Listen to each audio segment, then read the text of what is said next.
তখন বলতেন তোমাদের কোনো কথা আছে, গত রাত্রে কে কি স্বপ্ন দেখছে, বা কোনো কথা থাকলে বলো। যদি কোনো কথা থাকতেন বলতে, না থাকলে না বলতে। দুনিয়ার জন্য, আল্লাহর হুকুমের জন্য রাসূল পাক সাল্লাল্লাহু আলাইহি ওয়াসাল্লাম যখন যেই কথা সাহাবা রাদিয়াল্লাহু তাআলা আনহুম আজমাইন কে বলতেন, সাহাবারা জবাবে বলতেন সামি'না ওয়া আতা'না। কি ইশকাল করেন নাই? জানার জন্য আল্লাহ রাসূলকে প্রশ্ন করতেন, ইখতিলাফ করেন না, ইশকাল করেন না। যারা আলেম ওলামা চারো মাযহাব সহ ইলমের বৃদ্ধির জন্য ওই ময়দানে ইশকাল জায়েজ আছে, কিন্তু যারা জনগণ আওয়ামুন নাস, তারা তাদের নেতার কথা মানতে হবে। নেতা মানে যার ভিতরে আল্লাহর হুকুম রাসূল পাকের সুন্নাত আছে।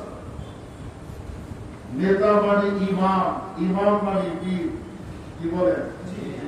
আমি বাহরাইন সফরে গেছিলাম একবার, মসজিদে যিনি খুতবা দিয়া জুমার নামাজ পড়াইলেন, তো আমার সাথে এই যে আপনাদের শরীয়তপুরের অ্যাম্বাসিডার নাদিয়ারপুর মানে ছিলেন চাচা, আপনাদের এই অঞ্চলেই বাড়ি। হ্যাঁ, অ্যাম্বাসিডার নাদিয়ারপুর সাহেব ছিলেন, উনি আমাকে এসেছিলেন। তো উনি আমাকে খতিব সাহেবের সাথে পরিচয় করাই দিলেন, আমিও মুসাফা আল্লাহ। তো চাচা বললেন যে গত টার্মে উনি এই এলাকার মেম্বার অফ পার্লামেন্ট ছিলেন, এমপি ছিলেন।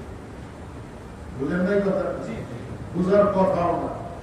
এটা কেমনে সম্ভব একজন এমপি সাহেব জুমার নামাজ পড়াবে? এটা কেমনে সম্ভব? কিন্তু এইটাই নিয়ম। আপনি যখন আপনার পীরের কথা আল্লাহর হুকুমের সাথে মিল থাকে, তা আপনাকে মানতে হবে। এখানে দ্বিমত করলে রহমত বিদায়, গুনাহ হবে। এখানে কোন দ্বিমত করা যাবে না। মানার ভিতরে কামিয়াব। তাবলীগ জামাতের ভাইরা এই বয়ানটা খুব করে, আগে কয় যে মানো, যা কই মানো। তাদের এই উসুলটা খুব মাশাআল্লাহ চমৎকার উসুল, নিয়ম। তো আল্লাহর নবী আলাইহিস সালাতু ওয়াস সালাম আনে ওয়ালা কিয়ামত তার গোটা উম্মতের নাজাতের জন্য জিবরাইল আমিন যে ওহীগুলি নিয়ে আসতেন উম্মতের সবকের জন্য, রাসূল পাক সাল্লাল্লাহু আলাইহি ওয়াসাল্লাম যা যা বলতেন সাহাবারা মানেন না। কোন সাহাবা আন্দোলন করছে? আমার কথা বুঝেন না? উত্তর দেন। নবীর সব কথা সাহাবারা মানছেন কি? জোরে বলেন, আরো জোরে বলেন। কোন সাহাবা পাইবেন না যে নবী আপনার এই কথা মানেন। তারা নিজের জীবন থেকে বেশি মুহাব্বত, বেশি সম্মান আল্লাহর নবী আলাইহিস সালাতু ওয়াস সালামকে করছেন। বিনিময় কি হয়েছে?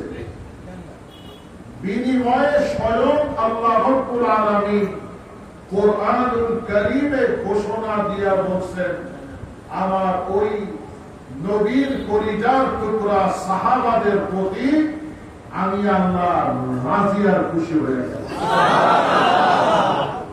ওই সাহাবাদের নকশে কদম, নকশে কদম বুঝেন?